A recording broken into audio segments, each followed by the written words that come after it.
आज हम पढ़ेंगे क्रिया और वाच्य के बारे में। क्रिया क्या होती है और वाच्य क्या होता है। ठीक है, चलो स्टार्ट करते हैं। क्रिया और वाच्य, पहले क्रिया देखेंगे फिर वाच्य पढ़ेंगे। देखो बच्चे, क्रिया क्या होता है? जिस शब्द से किसी कार्य का होना या करना समझा जाए उसे क्रिया कहते हैं। ठीक है, जिस शब्द से क्या होता है, किसी कार्य का होना या करना समझा जाए उसे क्रिया कहते हैं। जैसे खाना, भाई किसी चीज को खा रहे हो तो क्या है, क्रिया ही है। चलना, सोना आदि। क्रिया के जो मूल रूप होता है, हर किसी चीज का एक बेसिक रूप होता है। ठीक है, तो जो क्रिया का मूल रूप होता है उसे हम बोलते हैं धातु। धातु से ही क्रिया पद का निर्माण होता है, मतलब धातु से ही क्रिया के शब्द का निर्माण होता है। जो क्रिया शब्द बनता है आपका या क्रिया पद बनता है, वो धातु में ही प्रत्यय लगने से बनता है। ठीक है, कोई भी धातु है उसमें जब हम प्रत्यय लगा देते हैं तो हमारे क्रिया शब्द का निर्माण हो जाता है। इसलिए क्रिया के सभी रूपों में धातु उपस्थित होती है।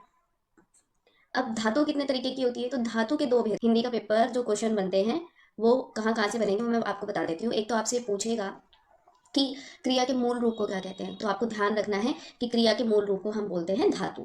ठीक है, फिर आपसे ये पूछ सकता है कि धातु के कितने भेद होते हैं, तो ध्यान देना, धातु के दो भेद होते हैं। एक होती है हमारी मूल धातु और एक होती है यौगिक। मूल धातु जो मूल रूप में होती है, जैसे जा, खा, पी, रह, चल, तो ये क्या है, ये हमारे धातु का मूल रूप है। ठीक है, और दूसरी है हमारी यौगिक धातु। यौगिक धातु क्या होती है, यौगिक धातु बनती है मूल धातु में प्रत्यय लगने से। अब देखो, ये सारी मूल धातु थी, अगर मैं इसमें प्रत्यय लगा दूं तो ये सभी की सभी यौगिक बन जाएंगी। जैसे जा में अगर मान लो मैं ना प्रत्यय लगा दूं तो जाना हो जाएगा, या अगर मैं जाता कर दूं, ता प्रत्यय लगा दूं तो जाता हो जाएगा। तो जैसे ही मूल धातु में प्रत्यय लगेगा वो यौगिक बन जाएगी। जैसे चल में मैं लगा दूं चलना, ना प्रत्यय लगा दूं, या ता प्रत्यय लगा दूं चलता हो जाएगा। ठीक है, इसी तरीके से खाना खाता, पीना पीता, रहना रहता। तो मूल धातु धातु का मूल रूप होता है, और जब हम उसमें क्या करते हैं, उसी मूल धातु में प्रत्यय लगा देते हैं तो वो हमारी यौगिक धातु बन जाती है। अब जो हम क्रिया देखेंगे वो पहले देखेंगे कर्म के आधार पर, और उसके बाद हम देखेंगे रचना के आधार पर। तो यहाँ पर जो अभी आपके सामने है वो केवल और केवल कर्म के आधार पर है। ठीक है, तो अगर हम कर्म की दृष्टि से देखें तो हमारी जो क्रिया होती है वो दो तरीके की होती है। एक होती है हमारी सकर्मक क्रिया और एक होती है अकर्मक क्रिया। सकर्मक क्या लिखा है, सकर्मक मतलब कर्म के साथ। भाई स जिसमें लग जाता है तो उसका मतलब साथ होता है ना। और अकर्मक मतलब कर्म के बिना। भाई यही तो मतलब होगा। अगर हम शब्दों का मतलब देखें तो सकर्मक क्या कह रहा है, कर्म के साथ, और अकर्मक कह रहा है कर्म के बिना। अकर्मक यानी कि बिना कर्म के। तो अब ध्यान देना कि जिस सेंटेंस में आपको क्रिया, सॉरी, जिस सेंटेंस में आपको कर्ता, कर्म और क्रिया तीनों चीजें मिलेंगी वो आपके सकर्मक होंगे, क्योंकि यहां पर लिखा है कर्म के साथ, तो कर्म होगा। भाई कर्ता भी होगा, कर्म भी होगा और क्रिया भी होगी। कर्ता हो ना हो बट कर्म और क्रिया जरूर होगा। कर्ता हो ना हो लेकिन कर्म और क्रिया जरूर होगा। कर्ता अगर प्रत्यक्ष रूप से नहीं दिखाया जा रहा लेकिन कर्म और क्रिया जरूर होगा। और अकर्मक में क्या होगा, केवल और केवल कर्ता और क्रिया होंगे, क्योंकि यहाँ पर साफ साफ लिखा है कर्म के बिना, मतलब इसका मतलब ये है कि हाँ कर्म नहीं होगा। तो चलो अब इसे डिटेल में देख लेते हैं। तो शॉर्ट में समझाया है। सकर्मक क्रिया क्या होती है, देखो, जिस क्रिया के साथ कर्म हो, जिस क्रिया के साथ कर्म हो या कर्म की संभावना भी हो सकती है, तो वहां सकर्मक क्रिया कहलाएगी। जैसे राम खाना खाता है, ये आपके सामने एग्जाम्पल है, राम खाना खाता है। अगर हम इसे थोड़ा सा डीप में देखें तो आपको यहाँ कर्ता मिल रहा है, ये आपका क्या हो गया, कर्ता। क्रिया हमारी क्या है, खाना या खाता। एक्टिविटी क्या है हमारी, भाई खाता, ये हमारी क्रिया है। और इस खाने का प्रभाव, इस क्रिया का प्रभाव जिस पर पड़ता है उसे हम कर्म कहते हैं। तो इस क्रिया का प्रभाव किस पर पड़ रहा है, खाने पर पड़ रहा है ना, तो वो कर्म कहलाएगा। इस क्रिया से खाना खत्म हो रहा है तो क्रिया का प्रभाव खाने पर पड़ रहा है, तो खाना हमारा क्या है, कर्म है। अच्छा एक बात ध्यान देना, कर्म और क्रिया दो अलग अलग चीजें हैं। कर्म जिस पर क्रिया का प्रभाव पड़ता है, कोई भी हम एक्टिविटी करते हैं और उस एक्टिविटी से जिस पर प्रभाव पड़ेगा वो कर्म हो जाएगा हमारा। तो यहाँ पर जो क्रिया का प्रभाव पड़ रहा है वो खाने पर पड़ रहा है। देखो, इसमें खाता क्रिया है और क्रिया का फल कर्ता पर ना पड़ के कर्म पर पड़ रहा है। कर्म क्या है यहाँ पर, खाना, तो इस पर पड़ रहा है, अतः सकर्मक क्रिया है। एक बात और आप ध्यान देंगे, यहाँ पर आपको वाक्य में कर्ता मिलता है, कर्म मिलता है और क्रिया मिलती है, और क्रिया का प्रभाव पड़ता है कर्म पर। ठीक है, आपसे ये भी पूछ सकता है वे कौन सी क्रिया है जहां पर क्रिया का प्रभाव कर्म पर पड़ता है। तो वो सकर्मक क्रिया होती है जहां पर क्रिया का प्रभाव कर्म पर पड़ता है, क्योंकि यहां पर कर्म विद्यमान है तो क्रिया का प्रभाव ऑब्वियस सी बात है कर्म पर ही पड़ेगा सिर्फ। तो सकर्मक में क्या होगा, आपको कर्ता कर्म और क्रिया तीनों चीजें मिलेंगी, सकर्मक क्रिया है। चलिए अब हम चलते हैं अकर्मक। इसको ज्यादा कॉम्प्लिकेटेड मत बनाना, ज्यादा कॉम्प्लिकेटेड अपने दिमाग में अलग अलग तरीके के एग्जाम्पल देखो, एग्जाम्पल सोचो लेकिन उसे कॉम्प्लिकेटेड मत बनाओ, क्योंकि जो एग्जामिनर एग्जाम्पल देता है, ठीक है, वो अलग एग्जाम्पल होते हैं। आपको क्या करना है, आपको ये समझ के आपको क्वेश्चन सॉल्व करने हैं बस, ठीक है। क्योंकि हम किसी चीज को बहुत ज्यादा कॉम्प्लिकेटेड बना देते हैं कि इसमें ये हो सकता है या नहीं, वो ठीक है, वो बात ठीक है, लेकिन आपको एग्जामिनर के थ्रू क्या पता आप सेंटेंस गलत बना रहे हो और उसके बिहाफ पे क्वेश्चन सॉल्व करने की कोशिश कर रहे हो। तो सेंटेंस सही बना के, अगर आपको दिमाग में भी सोचना है ना कि ये सही होगा या नहीं, तो इसके लिए आपको क्या करना पड़ेगा, सेंटेंस सही बनाना पड़ेगा। अगर आप सेंटेंस सही बनाएंगे तो ही आप क्वेश्चन सॉल्व कर पाएंगे, मानसिक मतलब अपने अपने आप से जो सेंटेंस अगर आपका सही होगा। अदरवाइज आपको क्या करना है, अदरवाइज आपको जितने भी एग्जाम्पल है सकर्मक अकर्मक से वो सॉल्व कर लेने हैं।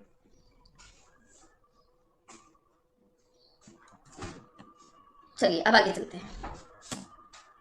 अब देखो ये सकर्मक क्रिया हमारे टू पार्ट्स में डिवाइडेड है। एक है हमारी एक कर्मक जहां पर केवल एक ही कर्म मिलेगा आपको, और एक है द्विकर्मक जहां पर आपको दो कर्म मिलेंगे।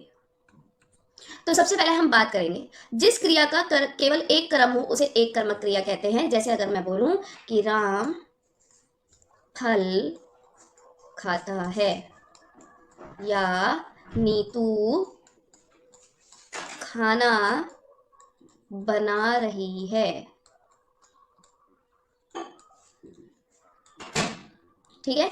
तो यहाँ पर आपका क्या बन रहा है, खाना बन रहा है और फल खाता है, एक ही क्रिया और एक ही कर्म है, इसके अलावा तो कुछ नहीं है। एक होता है हमारा द्विकर्मक जहां पर प्रत्यक्ष या अप्रत्यक्ष रूप से आपको दो कर्म दिखाई देंगे। अगर मैं बोलूं नीतू खाना बना रही है, ठीक है, या फिर और हेमराज खा रहा है, हेमराज, नीतू खाना बना रही है और हेमराज फूलों को पानी दे रहा है, मान लो फूलों को पानी दे रहा है। तो यहाँ पर आपको दो कर्म दिखाई दे रहे हैं या दो से ज्यादा कर्म भी दिखाई दे रहे हैं। लेकिन अगर मैं बोलूं अध्यापक जी, यहाँ पे तो आपको प्रत्यक्ष रूप से दिखाई दे रहे हैं। अगर मैं बोलूं अध्यापक जी छात्रों को भूगोल पढ़ा रहे हैं, तो यहाँ पर आपको प्रत्यक्ष रूप से तो सिर्फ एक ही कर्म दिख रहा होगा, बट यहाँ पर प्रत्यक्ष रूप से एक कर्म नहीं है, यहाँ पे दो कर्म है। अध्यापक जी पढ़ा भी रहे हैं और छात्र पढ़ भी रहे हैं, तो यहाँ पर क्या हो जाएंगे, आपके दो कर्म हो जाएंगे। अब आगे हम देखते हैं अकर्मक क्रिया क्या होती है। देखो अकर्मक क्रिया, अकर्मक में अभी हम पढ़कर आए क्या होगा, कर्ता और क्रिया होगा केवल, है ना। क्या होगा, सेंटेंस में आपको कर्ता मिलेगा और क्रिया मिलेगी। तो अब देखो यहाँ कर्म है नहीं, तो क्रिया का प्रभाव किस पर पड़ेगा, केवल और केवल कर्ता पर पड़ेगा, क्योंकि कर्म तो है ही नहीं। अकर्मक क्रिया के साथ कर्म नहीं होता तथा उसका फल या उसका प्रभाव कर्ता पर पड़ता है। जैसे कुत्ता भौंकता है, अब कुत्ता भौंकता है, यहाँ पर क्रिया क्या है, भौंकता, और कर्ता क्या है, कुत्ता, कर्म तो दिखाई नहीं दे रहा, ठीक है। कुत्ता भौंकता है तो यहाँ पर क्रिया का प्रभाव किस पर पड़ेगा, केवल और केवल कर्ता पर। जैसे आदमी बैठा है, आदमी बैठा है, ठीक है, तो यहाँ पर क्रिया क्या है हमारी, बैठा, और इसका प्रभाव किस पर पड़ रहा है, आदमी पर पड़ रहा है। और आपको वाक्य में केवल और केवल कर्ता और क्रिया मिल रहा है, कर्म नहीं है, तो ये क्या हो जाएगी, आपकी अकर्मक क्रिया हो जाएगी। जैसे टीना सोती है, तो यहाँ पर आपको क्या मिल रहा है, केवल और केवल कर्ता और क्रिया, कर्म है ही नहीं, ठीक है। चलिए अब आगे आगे चलते हैं। चलिए अब हम देखेंगे, अभी तक हमने कर्म के आधार पर देखी क्रिया, अब हम देखेंगे रचना के आधार पर कि भाई ये क्रिया शब्द जो बनते हैं या जो ये सेंटेंस में क्रिया बनती है वो किस किस तरीके से बनती है। तो क्रिया के अन्य भेद जो कि रचना के आधार पर है बेसिकली, ठीक है, जैसे सहायक क्रिया, पूर्वकालिक, नामबोधक, प्रेरणार्थक और संयुक्त क्रिया। यहां से भी आपका क्वेश्चन आ जाता है। सबसे पहले हम बात करेंगे पूर्वकालिक क्रिया। देखो जब कर्ता एक क्रिया समाप्त करके दूसरी क्रिया करता है, जब कर्ता क्या करता है, एक क्रिया समाप्त करके दूसरी क्रिया करता है, तो जो क्रिया पहली क्रिया, जो क्रिया पहले समाप्त हो जाती है, जो क्रिया पहले समाप्त हो जाती है उसको हम बोलते हैं पूर्वकालिक। ठीक है, जब कर्ता क्या करता है, एक क्रिया समाप्त करके दूसरी क्रिया करता है, तो जो क्रिया पहले समाप्त हो जाती है उसे हम बोलते हैं पूर्वकालिक, यानी कि पूर्व समय, यानी कि पिछले समय वाली क्रिया। तो जैसे राम खाना खाकर सो गया, इसमें क्या किया है, राम ने खाना खाया है और उसके बाद सो गया है। तो एक क्रिया समाप्त करके उसने दूसरी क्रिया की है, तो जो पहली क्रिया समाप्त होगी, तो यहाँ पर पहली क्रिया कौन सी समाप्त हो रही है भाई, खाना खाकर, ये पहली क्रिया है भाई, ये समाप्त हो रही है, तो इसमें खाना खाकर आपकी पूर्व क्रिया कालिक क्रिया होगी। जैसे अगर मैं बोलूं कि सीता पत्र लिखकर चली गई, तो यहां पर देखो सीता ने क्या करा, पत्र लिखकर चली गई, एक क्रिया समाप्त करके दूसरी क्रिया की।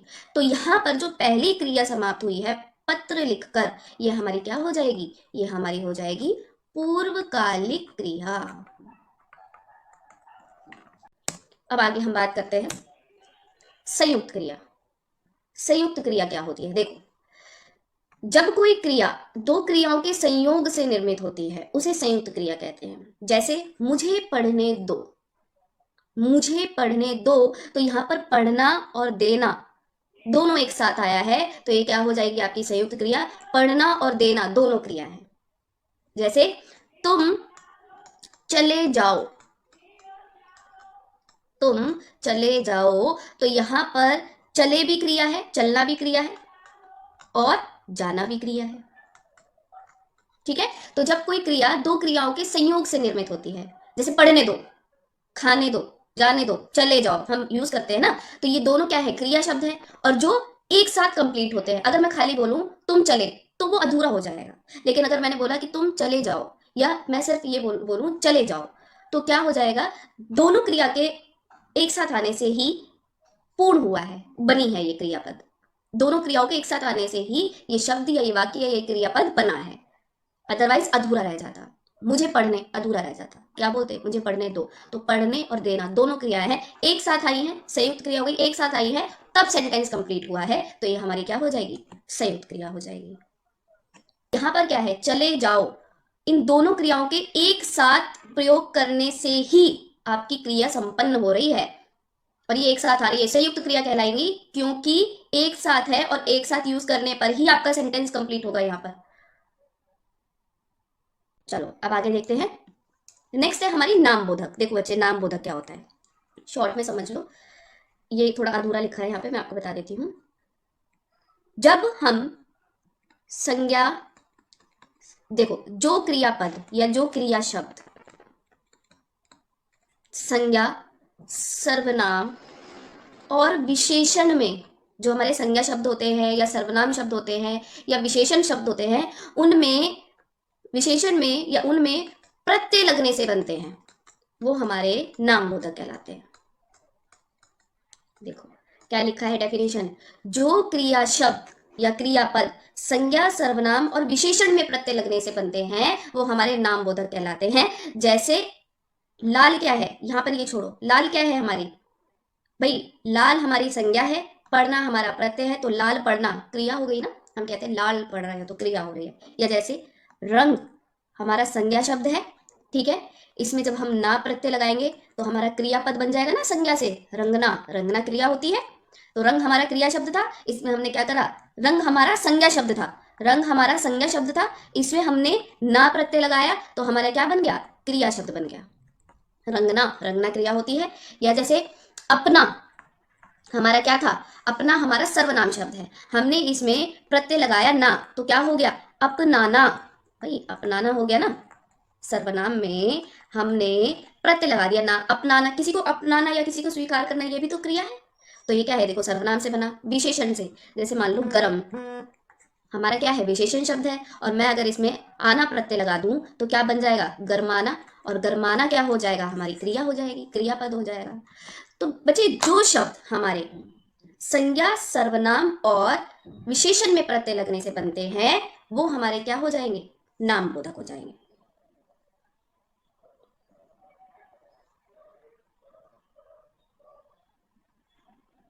ठीक है, एक और बात मैं आपको यहाँ पर क्लियर कर देती हूँ, हालांकि वो इसमें नहीं है लेकिन मैं आपको एक्स्ट्रा बता देती हूँ। अब एक होती है हमारी कृदंत क्रिया करके, कृदंत क्रिया। यहाँ पे जो क्रिया शब्द बनते हैं वो क्रिया में ही प्रत्यय लगने पर बनते हैं। जैसे नाम धातु में क्या हो रहा था या नाम बोधक में क्या हो रहा था, संज्ञा सर्वनाम और विशेषण में प्रत्यय लगने से बन रहे थे। लेकिन कुछ शब्द हमारे ऐसे जो क्रिया में प्रत्यय लगने से बनते हैं तो वो हमारी कृदंत क्रिया कहलाती है। अब जैसे यहाँ पर चलना मैंने लिखा, क्रिया कृदंत क्रिया का। हंस, हंस हमारी क्या है भाई, क्रिया है, अपने आप में ही क्रिया है हंसना। और अगर मैं इसमें ना प्रत्यय लगा दूंगी तो ये कौन सी क्रिया बन जाएगी, कृदंत क्रिया बन जाएगी। देखो कृदंत क्रिया हालांकि हम लोग पढ़ते नहीं है, लेकिन मैंने आपको इसलिए पढ़ा दिया क्योंकि कंफ्यूजन आपको क्रिएट ना हो। जहां पे संज्ञा सर्वनाम और विशेषण में प्रत्यय लगेगा और हर एक प्रत्यय से आपका क्रियापद नहीं बनेगा, कुछ कुछ प्रत्यय से ही क्रियापद बनता है बच्चे, ठीक है, तो वो हमारी नाम बोधक होगी। और जहां पर क्रिया में प्रत्यय लगता है और क्रियापद बन जाता है, क्रिया में ही प्रत्यय लगने से क्रिया शब्द बन जाता है नया, वो कृदंत क्रिया होती है। जैसे मुस्कुराना, मुस्कुराना आपका कृदंत क्रिया है। कृदंत में बच्चे हमारे पास ऑलरेडी क्रियापद होता है, क्रिया वाला शब्द होता है, हम उसमें प्रत्यय लगा देते हैं। जैसे चल क्या है, चल हमारे क्रिया शब्द है ना, क्रिया वाला शब्द है, उसमें हमने प्रत्यय लगाया तो चलना बन गया, तो वो कृदंत क्रिया हो गई। तो कृदंत क्रिया में हम क्रिया में ही प्रत्यय लगाते हैं, ऑलरेडी क्रिया शब्द में प्रत्यय लगाते हैं, तो वो कृदंत क्रिया बन जाती है। जैसे सुन, सुन क्या है, हमारी क्रिया है भाई, किसी भी चीज को सुन हमारी क्रिया है, सुन में हमने ना लगाया तो क्या हो गई, कृदंत क्रिया हो गई। संयुक्त क्रिया में जो जो आपके क्रियापद होते हैं ना वो एक साथ आते हैं, ठीक है, और एक साथ आते हैं और तभी क्रिया पूरी हो पाती है। जैसे मैंने अभी आपको बताया पढ़ने दो, अगर आप सिर्फ इतना बोलोगे कि मुझे पढ़ने, तो ये आपका पूरा होगा, नहीं होगा। यहाँ पर दो क्रियापद एक साथ आते हैं तब आपकी क्रिया पूरी होती है। मुझे पढ़ने दो, तो पढ़ने दो क्या हो जाएगा आपका, पढ़ने दो, दोनों क्रिया शब्द जब एक साथ आएंगे ना और क्रिया बनेगी, पूरी होगी, तो वो आपकी संयुक्त क्रिया कहलाएगी। ठीक है, अब आपको तीनों पॉइंट्स क्लियर, संयुक्त क्रिया, नाम बोधक, कृदंत क्रिया। हालांकि कृदंत क्रिया मैंने आपको एक्स्ट्रा बताई थी, कृदंत क्रिया नहीं होनी थी, मैंने आपको एक्स्ट्रा बताई थी, ठीक है। वो मतलब जनरली पूछता नहीं है, या बोलो कि हमारी ये जो 5 भाग है उसमें कृदंत क्रिया काउंट नहीं होती है, लेकिन एक्स्ट्रा में है तो मैंने आपको बता दिया है, जिससे कि आप कंफ्यूज ना हो। चलिए अब आगे चलते हैं, अगली है हमारी सहायक क्रिया। सहायक क्रिया, सहायक क्रिया मुख्य क्रिया के साथ प्रयुक्त होकर अर्थ को पूर्ण करने में सहायता करती है। देखो सहायक क्रिया में क्या होता है, बेसिकली ये आपकी मुख्य क्रिया के साथ लगती है, मुख्य क्रिया के साथ लगती है और पूर्ण बनाती है उस क्रिया को। जैसे हम स्कूल जाते हैं, ठीक है, हम स्कूल जाते हैं, तो ये जो है ये हमारी सहायक क्रिया के तरीके से काम करेगा। जैसे तुम घर गए थे, तो गए के बाद, गए मुख्य क्रिया है ना, तो मुख्य क्रिया के साथ बच्चे जो भी लगेगा वो आपकी सहायक क्रिया हो जाएगी। तुम घर गए थे, तो थे ने क्या करा, इसे पूर्ण किया या अर्थ को पूर्ण बनाने की कोशिश करी, तो यहां पर ये सहायक क्रिया हो जाएगी, ठीक है। तुम खाना खाते हो, तो ये जो हो है ये हमारी किस तरीके से काम करेगी, सहायक क्रिया के तरीके से काम करेगी। तो जो शब्द आपका क्या करेंगे, मुख्य क्रिया के साथ आएंगे और अर्थ को पूर्ण बनाएंगे, मुख्य क्रिया के साथ आएंगे और अर्थ को पूर्ण बनाएंगे, वो आपकी सहायक क्रिया कहलाएगी। क्लियर। चलिए अब हम देखते हैं प्रेरणार्थक क्रिया क्या होती है। देखो जब कर्ता किसी कार्य को स्वयं ना करके किसी दूसरे को कार्य करने की प्रेरणा देता है, जब कर्ता क्या करता है, खुद कोई काम नहीं करेगा, दूसरों को काम करने की प्रेरणा देगा, तो वो हमारा वहां पर हमारी प्रेरणार्थक क्रिया होगी। ये हमारा एक ओवरऑल मीनिंग है प्रेरणार्थक का, ठीक है। देखो जब कर्ता किसी कार्य को स्वयं ना करके किसी दूसरे को कार्य करने की प्रेरणा देता है, जैसे राम नौकर से कार साफ करवाता है, मतलब खुद कार्य नहीं करेगा, ठीक है, किसी और को कार्य करने की प्रेरणा देगा, तो यहां पर राम नौकर से कार साफ करवाता है, तो ये हमारी क्या हो जाएगी, प्रेरणार्थक क्रिया हो जाएगी। अब बच्चे देखो इसका डिटेल में मैं आपको बता देती हूँ, बहुत रेयर है पूछेगा, डिटेल थोड़ी सी चेंज हो जाती है। ओवरऑल मीनिंग तो ये आता है कि यहाँ कर्ता स्वयं कार्य ना करके दूसरों को करने के लिए प्रेरणा देता है, लेकिन अगर हम इसके डिटेल में बात करें तो डिटेल में ये दो तरीके की होती है। एक होता है यहाँ पर प्रथम प्रेरणार्थक क्रिया, और एक होती है द्वितीय प्रेरणार्थक क्रिया। एक प्रथम प्रेरणार्थक और एक द्वितीय प्रेरणार्थक। प्रथम प्रेरणार्थक में क्या होता है, कर्ता यहां स्वयं कार्य करता है, यहां स्वयं कार्य करता है, कर्ता स्वयं कार्य करके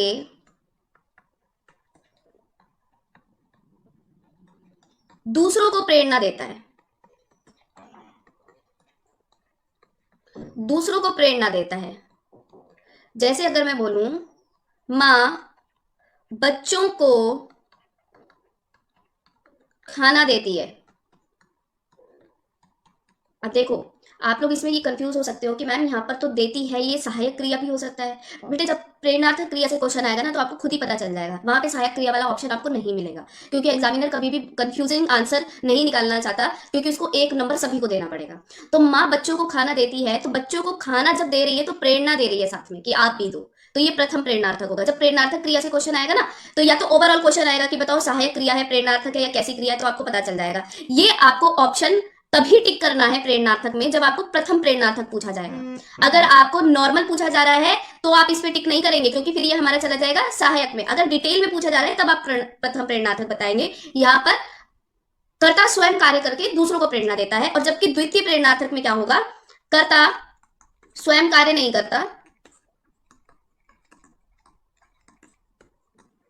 बल्कि दूसरों को करने के लिए प्रेरणा देता है, बल्कि दूसरों को करने के लिए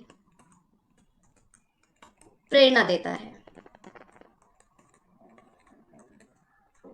ठीक है, जैसे सेम यही एग्जांपल, राम नौकर से कार साफ करवाता है, या आदमी पेड़ कटवाता है, तो दूसरों को करने के लिए प्रेरणा देता है। जब आपसे डिटेल में क्वेश्चन पूछे, हालांकि कभी पूछता नहीं है लेकिन एक्स्ट्रा नॉलेज है, अगर आपसे डिटेल में क्वेश्चन पूछे तो जहां पर आप कोई कार्य मतलब कोई सेंटेंस दिया जा रहा है और उससे कोई प्रेरणा मिल रही है तो आप वो प्रथम प्रेरणार्थक में करेंगे, और कोई सेंटेंस ऐसा दे रहा है जहां पर कर्ता स्वयं कार्य ना करके दूसरों को करने के लिए प्रेरित करता है तो वो द्वितीय प्रेरणार्थक में होगा। और अगर ओवरऑल मीनिंग पूछा जाए, मतलब प्रथम प्रेरणार्थक और द्वितीय प्रेरणार्थक ना दिया हो, ओवरऑल मीनिंग पूछा जाए, तो ओवरऑल मीनिंग यही निकलता है कि कर्ता स्वयं कार्य ना करके दूसरों को करने के लिए प्रेरित करता है। तो ये वाला आपको प्रेरणार्थक क्रिया समझ में आई। सीता ने सविता से खाना बनवाया, खुद नहीं बनाया, किससे बनवाया, सविता से बनवाया, तो ये हमारी क्या हो जाएगी, प्रेरणार्थक क्रिया हो जाएगी। जैसे कविता सविता से पत्र लिखवाती है, कविता सविता से पत्र लिखवाती है। ठीक है, कोई डाउट तो आप पूछ सकते हो, कोई भी डाउट।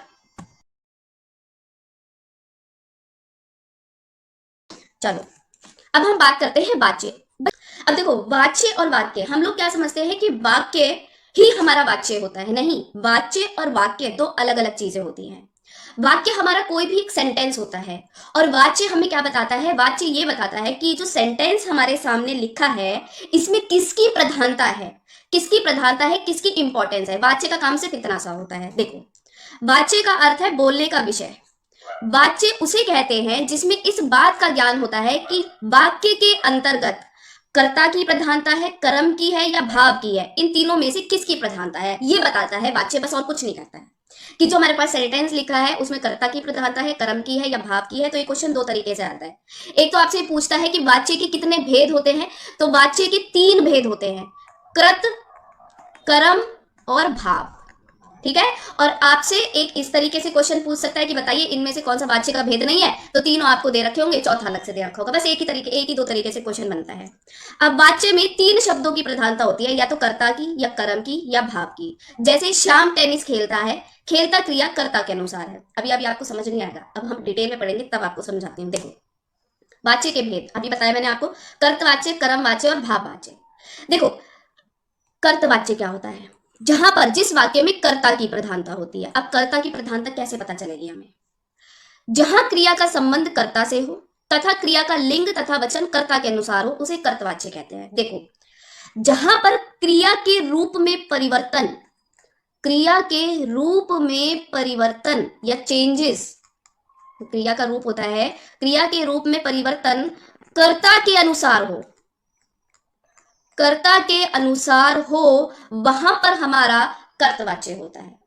जैसे राम खाना खाता है, यहां पर हमारा क्रिया क्या है भाई, क्रिया हमारी है खाता। ये खाता किसके लिए आया है भाई, राम के लिए आया है ना। क्रिया का ये जो खाता रूप आया है वो राम के लिए आया है, क्योंकि अगर वही मैं दूसरा सेंटेंस बना के देखूं जहां पर मैं लिखूं सीता, सीता खाना खाती है, तो देखो यहाँ पर क्रिया का रूप चेंज हो गया, और किसके अकॉर्डिंग चेंज हो रहा है भाई, कर्ता के अनुसार चेंज हो रहा है। और जहां पर क्रिया का रूप कर्ता के अनुसार चेंज होगा वहां हमारा कर्तवाच्य होगा। जैसे भाई राम करता आया तो खाता हो गया, सीता करता आई तो खाती हो गया, तो क्रिया का रूप कर्ता के अनुसार ही चेंज हो रहा है ना, क्योंकि खाना तो दोनों में खाना कर्म के अनुसार चेंज नहीं हो रहा, कर्म यहाँ पर खाना है, कर्म के अनुसार चेंज नहीं हो रहा, यहाँ कर्ता के अनुसार चेंज हो रहा है। और जहां पर कर्ता के अनुसार क्रिया का रूप चेंज होगा वहां आपका कर्तवाच्य होगा। बस आपको क्वेश्चन कैसे सॉल्व करना है। मान लो आपको राम का दे रखा है या सीता का दे रखा है, तो आपको उसके अपोजिट लिंग का बना के देखना है वाच्य वाक्य। आप जैसे अपोजिट लिंग का बना के देखोगे तो आपको पता चल जाएगा कि क्रिया का रूप कर्ता के अनुसार चेंज हो रहा है या कर्म के अनुसार चेंज हो रहा है। और जहां पर कर्ता के अनुसार चेंज हो रहा होगा वहां आपका कर्तवाच्य होगा। जैसे अगला एग्जाम्पल हम देखते हैं। अगला एग्जाम्पल है हमारा कि मोहन किताब पढ़ता है। अब मोहन की जगह अगर मैं मोहिनी कर दूं, मोहिनी किताब पढ़ती है, तो देखो यहां पर सीधे सीधे पता चल रहा है कि ये जो क्रिया का रूप आया है ये मोहिनी के लिए आया है, यहां पर ये जो क्रिया का रूप आया है ये मोहन के लिए आया है। और जब वाक्य में क्या होगा, आपका क्रिया का रूप कर्ता के अनुसार होगा तो वहां आपका कर्तवाच्य होगा। समझ में आया। जैसे राम स्कूल जाता है, तो ये जो जाता आया है ये कर्ता के लिए आया है, क्योंकि अगर हम अपोजिट लिंग से बना के देखें, सीता से बना के देखें, तो वो जाती हो जाता। तो आप देख रहे हो ना, क्रिया के रूप में चेंज आ रहा है किसके माध्यम से, कर्ता के अनुसार, तो यहाँ कर्तवाच्य है। ठीक है, आप पहचानोगे ऐसे ही कि आपको सेंटेंस दूसरा बना के देखना पड़ेगा अपोजिट लिंग का, तो आपको अच्छे से क्लैरिफिकेशन हो जाएगी। अब आगे चलते हैं। अब है नेक्स्ट हमारा कर्मवाच्य। यहां पर क्रिया का रूप कर्म के अनुसार परिवर्तित होगा या कर्म के अनुसार आएगा। अब जैसे लेख लिखा गया, या चलो मैं इसके आगे ऐड कर देती हूं, राम द्वारा लेख लिखा गया या सीता द्वारा लेख लिखा गया, लेख लिखा गया। तो दोनों ही कंडीशन में अगर हम देखें, हमारे क्रिया का रूप क्या है, क्रिया का रूप क्या है, लिखा। ठीक है, ये दोनों ही जगह पे लिखा है, क्योंकि ये अब यहां पर कर्ता के अनुसार चेंज नहीं हो रहा, ये किसके लिए आया है, कर्म के लिए आया है, और कर्म हमारा क्या है, लेख। और जहां पर क्रिया का रूप कर्म के अनुसार आएगा वहां पर हमारा कर्मवाच्य होगा। जैसे पुस्तक पढ़ी गई, अब चाहे राम के द्वारा पढ़ी गई हो, राम द्वारा पुस्तक पढ़ी गई, या सीता द्वारा पुस्तक पढ़ी गई, कुछ भी चेंज नहीं हुआ है। ठीक है, ये जो पढ़ी गई आया है ये पुस्तक के लिए आया है, ना कि राम और सीता के लिए। और जब कर्म के लिए आएगा, जैसे यहाँ पर लेख के लिए आया था, लिखा गया, यहाँ पर पुस्तक के लिए आया है, पढ़ी गई, तो वहां पर हमारा कर्मवाच्य होगा। जैसे चिट्ठी लिखी गई, अब यहां पर ये जो लिखी गई आया है ये चिट्ठी के लिए आया है, ना कि कर्ता के लिए। तो जहां पर क्रिया का रूप कर्म के अनुसार होगा वहां पर हमारा कर्मवाच्य होगा। सभी को क्लियर है कि जहां पर क्रिया का रूप कर्म के अनुसार आएगा वहां आपका कर्मवाच्य होगा। के देखते हैं, राम पुस्तक पढ़ता है, ये हमारा कर्तवाच्य है या नहीं। तो इसके लिए हमें क्या, देखो आपके लिए इजी बना रही हूं, मैं तो बता सकती हूँ क्या है ये। राम पुस्तक पढ़ता है, अभी आपको समझ नहीं आ रहा कि इसमें कर्तवाच्य है कर्म है, तो आप ये क्या करोगे, अपोजिट लिंग से बना के देखोगे। सीता पुस्तक पढ़ती है, अब देखो जैसे ही हमने सीता किया तो यहाँ पढ़ती हो गया, और राम था तो पढ़ता था, तो अब हमें क्या पता चल गया कि जो क्रिया का रूप आ रहा है भाई ये कर्ता के अनुसार आ रहा है, और जब कर्ता के अनुसार होगा तो वहां कृतवाच्य होगा, सिंपल।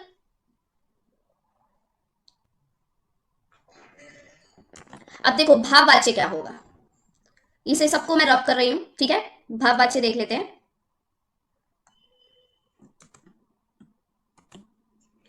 जिस क्रिया में कर्ता और कर्म की नहीं भाव की प्रधानता हो, बच्चे जहां पर भी आपको वाक्य में भाव दिखाई देना वो सीधे सीधे हमारा भाववाच्य हो जाएगा।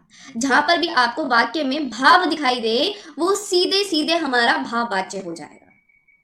ठीक है, तो जैसे यहां पर आपको भाव दिखाई दे रहा है, राम से चला नहीं जाता, ये भाव है। भाव जहां पर आपको भाव दिखाई दे जाएगा वहां पे भाव की प्रधानता हो जाएगी, चाहे आपको कर्ता दे रखा हो कर्म दे रखा हो, लेकिन जहां आपको भाव है तो वहां पर आपकी भाव की प्रधानता हो जाएगी। मुझसे बोला नहीं जाता, तो ये भाववाचक हो जाएंगे आपके। डन, मुझसे कहा खाया नहीं जाता, बिल्कुल। अब तो यहां पर आपके दोनों टॉपिक हो गए हैं खत्म। चलिए पहला क्वेश्चन है आपके सामने, इसमें आपको बताना है प्रेरणार्थक क्रिया कौन सी है। प्रेरणार्थक क्रिया कौन सी है, अभी हम पढ़कर आए हैं।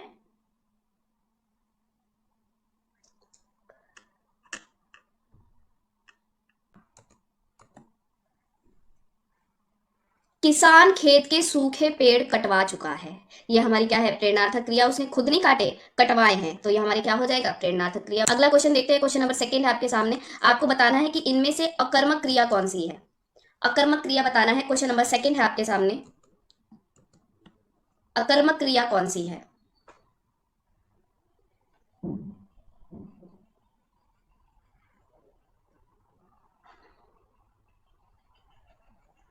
यहां पर जो करेक्ट आंसर होगा वो होगा आपका ऑप्शन नंबर ए, दिन भर सोता है।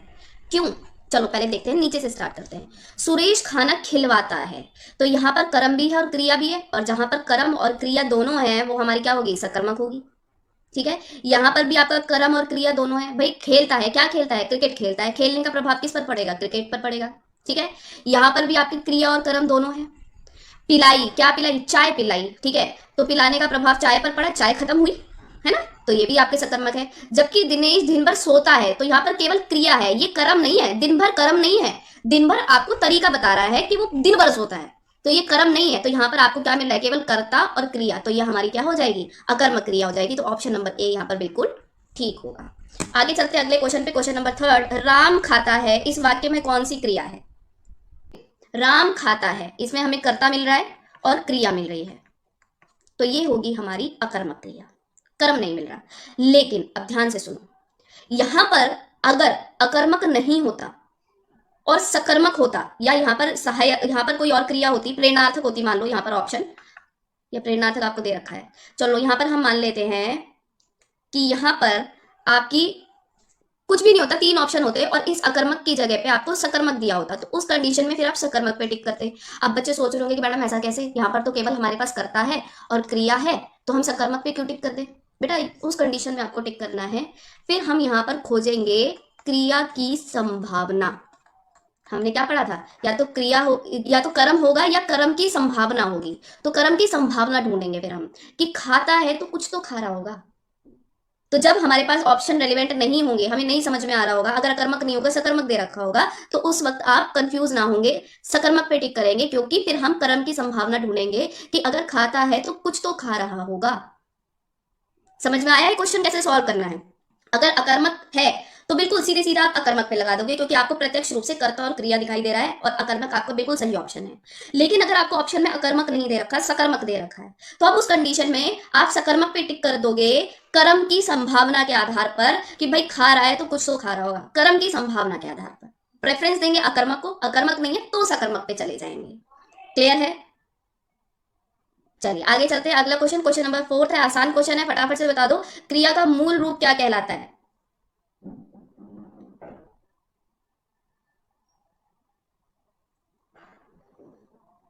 क्रिया का मूल रूप क्या कहलाता है, धातु। ठीक है, क्रिया का मूल रूप धातु कहलाता है। चलिए आगे चलते हैं, क्वेश्चन नंबर 5। मोहन हंसता है, कौन सी क्रिया है। ठीक है, मोहन हंसता है, ये हमारी है अकर्मक क्रिया। कैसी है, अकर्मक है, क्योंकि यहां पर हमें कर्ता मिल रहा है और क्रिया मिल रही है। ठीक है, तो ये हमारी अकर्मक क्रिया है। आगे चलते हैं, क्वेश्चन नंबर 6। राम खाना खाकर सो गया, कौन सी क्रिया होगी। राम खाना खाकर सो गया, कौन सी क्रिया होगी। राम खाना खाकर सो गया, राम ने क्या करा, कर्ता ने एक क्रिया करके तुरंत दूसरी क्रिया करी, तो जो पहली क्रिया खत्म होती है उसे हम क्या बोलते हैं, पूर्वकालिक क्रिया। क्या बोलेंगे, पूर्वकालिक क्रिया। ठीक है, आगे चलते हैं, क्वेश्चन नंबर 7। ध्यान से करना, भाववाच्य का उदाहरण है, आपको ये बताना है। क्वेश्चन नंबर 7 का जो करेक्ट आंसर होगा वो होगा हमारा ऑप्शन नंबर डी। उससे बैठा नहीं जाता, ये भाववाच्य क्या है, राम से खाया नहीं जाता, ये भी आपका भाववाच्य का है। ठीक है, तो फर्स्ट और सेकंड यहाँ पर बिल्कुल ठीक होंगे, ऑप्शन नंबर डी ठीक है। क्वेश्चन नंबर 8, ध्यान से करना, अब आपका आया है वाच्य से।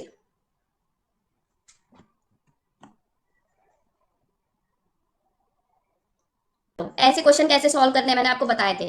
राम ने पुस्तक पढ़ी, अब हम क्या कर देंगे, सीता से भी बना देंगे, सीता ने पुस्तक पढ़ी। अब हम एक चीज देख रहे हैं कि यहाँ पे तो क्रिया के रूप में कोई परिवर्तन नहीं आया, भाई राम के टाइम पर भी सेम रही, सीता के टाइम पर भी सेम रही, मतलब यहाँ कर्तवाच्य तो होगा नहीं, क्योंकि कर्तवाच्य होता तो राम और सीता के अकॉर्डिंग चेंज हो जाता, चेंज नहीं हो रहा है। तो यहाँ पर ये जो पढ़ी आया है ये पुस्तक के लिए आया है, और पुस्तक हमारा क्या होता है, कर्म है। भाई अब ये पढ़ी पुस्तक के लिए तो आया है, तो ये हो जाएगा हमारा कर्मणी प्रयोग। क्या हो जाएगा, कर्मणी प्रयोग। हम्म। ठीक है, क्योंकि अगर ये कर्तवाच्य होता, कर्तरी प्रयोग मतलब कर्तवाच्य, अगर ये कर्तवाच्य होता तो भाई सीता के साथ पढ़ी आता और राम के साथ पढ़ा आता, जबकि दोनों के साथ एक ही है। इसका मतलब ये कर्ता के अकॉर्डिंग चेंज नहीं हो रहा है, ये जो आया है ये आया है आपका कर्म के लिए।